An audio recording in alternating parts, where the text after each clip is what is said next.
Hello everyone and welcome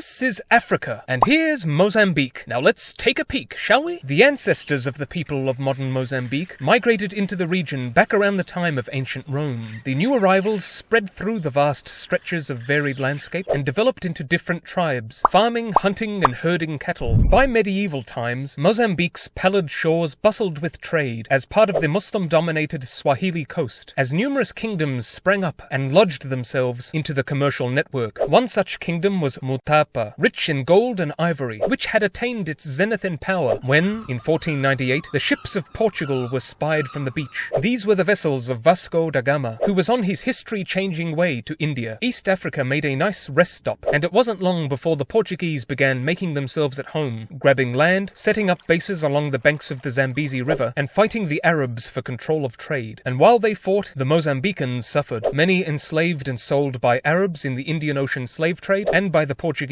where they were packed off to toil on plantations in Brazil. This odious trafficking in human life only began to subside under British pressure and was finally abolished in the late 19th century. So the years buzzed by, and labourers grew cashew nuts, sugar, and sisal, a plant whose sturdy fibres are used to make rope. And all the while, the Mozambican people resented their overlords, and at last, in the 1960s, they began to fight for independence. They were supported by China and the Soviet Union, and waged a tough guerrilla warfare campaign. Years passed, and the fighting continued, and the war, and its enormous cost, grew more and more unpopular in Portugal. After that country's 1974 Carnation Revolution and ensuing change in government, the war was ended. And yes, Mozambique is the only country with a machine gun on its flag. Independence was far from the end of the nation's troubles, as the ruling regime became dictatorial. And what do you think happened next? That's right, a cake baking competition. No, of course not, it's always war. The Mozambican Civil War. 15 years of bloodshed and more than 1 million lives lost. Thankfully, the next leader did a lot of good for the country. Poverty decreased, education increased. So things were up, more violence. Okay, so now up, more violence.